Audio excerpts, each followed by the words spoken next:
When I first started looking into air pollution in Ohio, my original question was Ohio needs ways to cut down on its pollution because I believe that Ohio is producing too much pollution with not enough efficient ways to cut down or reduce the pollution.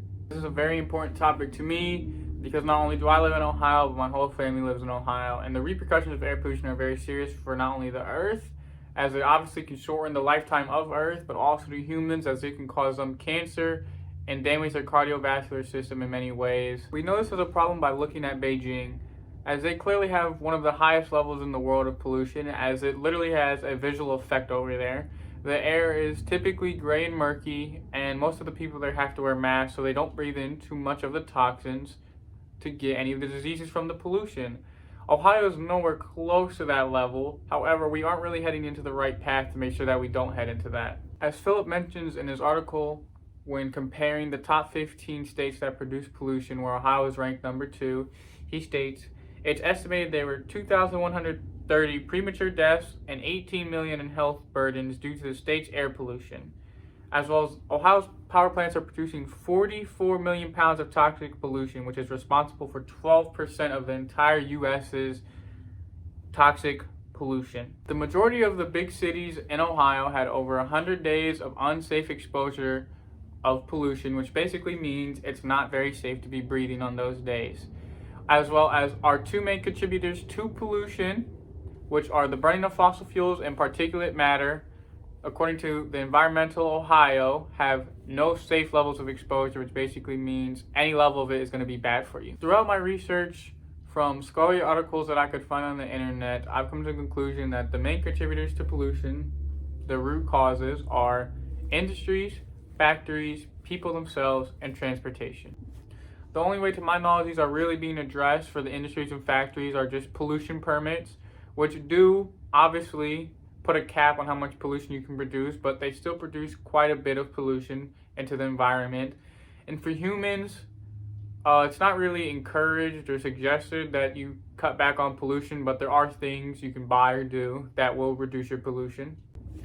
So throughout my research, I also learned it would take quite a lot of power to make these industries and factories reduce their pollution by a noticeable amount without any power at all. So I've decided to focus on individuals or the person's part of the root cause. And I also learned in the survey I did around my school that most people really think Ohio's in a good spot, and as well as they really don't know many ways they can cut down on pollution. So I decided to try and, make a solution that can inform, be simple for the user, and engaging for the user. That way they can not only cut down on pollution but learn about it as they go along. During the brainstorming phase, I came up with 5 ideas. The first one would be an AI program that could detect pollution inside the house as well as inform the user of solutions to cut down on that pollution.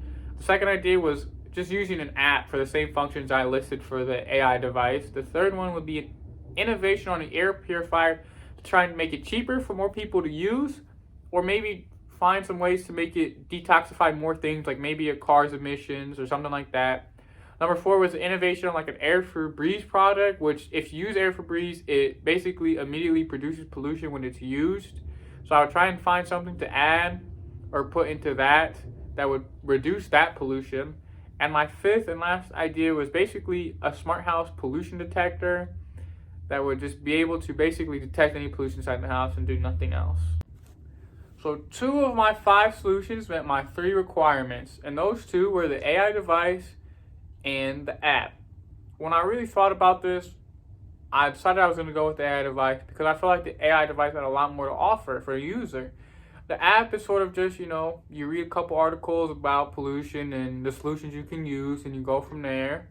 While I feel like the AI device, you can sort of really have a conversation with it and it'd be a lot more engaging, as well as it would still be informative and simple for the user. So overall, I really just thought the AI device would be a lot better for the user to use. When we go back and we look at the 4 root causes of pollution, this one would really align with the people. Obviously, it's a device made for the people that will be able to help them reduce their pollution. So to get my solution out there so the user can get, I decided I would like to try and partner up with a smart device that would be able to have my application or program already installed on it. That way it's just a bonus feature. They're not really paying for more on the smart device, and it's just a nice little bonus feature so they can use it for free, might as well. The user would be able to use this as soon as they set up their smart device because it's a program already installed on the smart device. As soon as they're able to get that device up and working, so should the program, and as long as they ask the right questions, the device should be able to do everything it needs to from there. The program would be able to detect excessive amounts of pollution inside the house, locate where it's coming from, and inform the user on reasonable and affordable solutions for that user to reduce the pollution.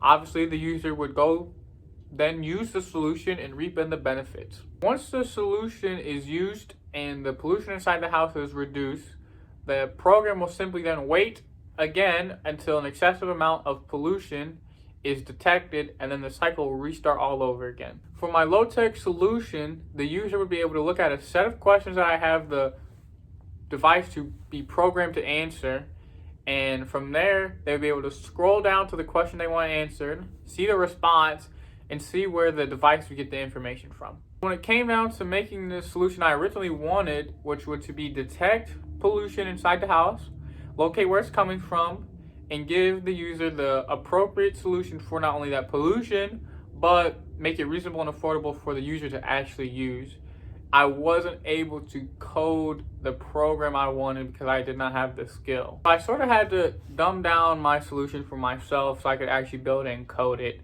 So I wanted the basis of my original solution, but I basically had to make it to where the user would have to find their pollution themselves. And to do that, I made a short chart that using Alexa custom skills that would be able to remind the user every day to check their local pollution levels. Then the user would be able to report that information back to Alexa, who would then be able to give appropriate solutions for the excessive amount of pollution being produced in their area.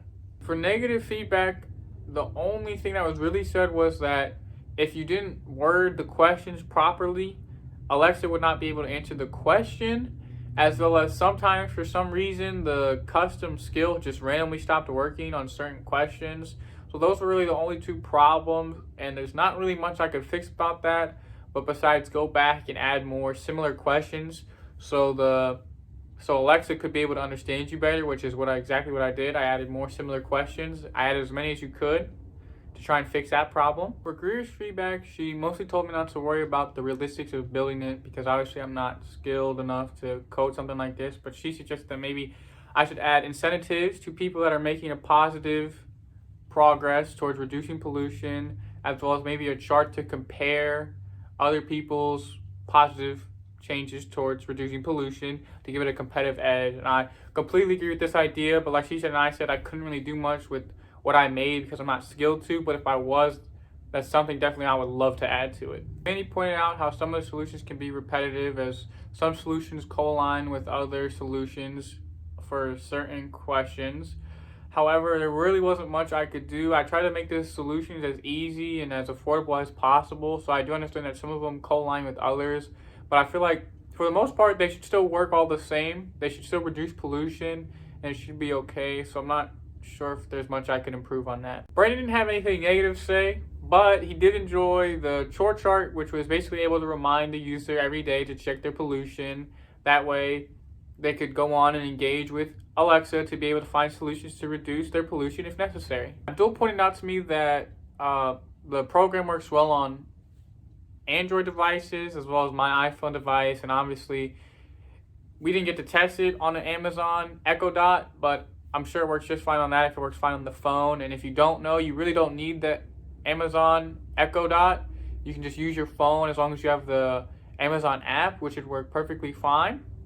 And he also was impressed that with the information given from the program, as he learned a couple of things from it, as well with some of the solutions that the program was able to provide. Sam enjoyed how engaging the solution was with the user, as well as the simplicity of the solutions. That way the majority of users would be able to use them and actually make a difference. Like I said earlier, my final solution wasn't exactly what I wanted, which I feel like could have been a lot better and more beneficial for everyone.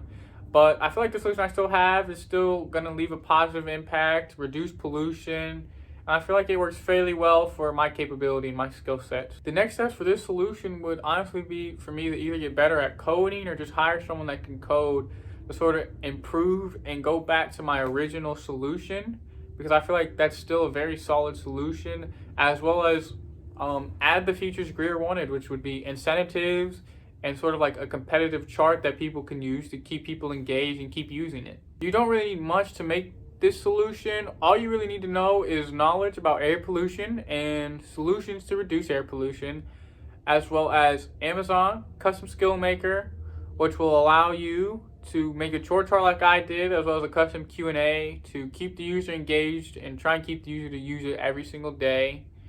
And as long as you have, like I said, your phone, or you even have an Amazon device yourself, you should be able to use this no problems at all. I did have to learn quite a bit when doing this solution, not really on air pollution itself, as I learned the majority of that earlier in the year through not only this, but another project I had in another class. I also was forced to learn sort of code, sort of not. I tried to mess around with the Amazon custom skills, the more complicated ones. I wasn't really able to get the more complicated ones to work for me. I asked for help, I looked for help, nothing I could find really helped me. If you want to make the solution and you want to improve it, I recommend trying to get some more complicated code. It really does improve the program if you can do it properly. I just wasn't able to. That being said, even though I really didn't have to learn that much code, I still had to learn how to figure out the simple templates, how to get them to work, how to get it to be like a conversation with the user, how to remind the user to check their local pollution. So the majority of my learning came from Amazon Custom Skill Makers and how to properly use that with my solution. So I'm going to be showing you guys basically what would happen if this was a real scenario. Alexa, what are my chores for today? Great. For who? Dalton. Here we go. Dalton has one chore remaining for Friday. 1. Check your local pollution levels using the Air Pollution in World Real-Time Air Quality Index visual map online. Alexa, the pollution levels in my area are yellow. Ask me for some solutions, and if you like any of the solutions, then remind me to remind you to use them later. Alexa, tell me some solutions. You could try recycling, reusing, carpooling for transportation, or switching to clean energy. Alexa, what can I buy to reduce my pollution? I would recommend buying an air purifier or planting some plants like the aloe vera, spider plant, snake plant, bamboo palm, Warnet dracena. Solutions to reduce my carbon dioxide emissions. Try switching to clean energy, walk, cycle, or take public transport. My lead levels are high. What can I do to lower it? Clean your house to get rid of all the dust. If you have recently painted, make sure you have cleaned that up well and that you have ventilation to get rid of the toxic fumes as well. Alexa, what are some ways I can reduce my ozone emissions? You could try carpooling, conserving energy. Look for an Energy Star when buying any equipment and use environmentally friendly cleaning and painting products.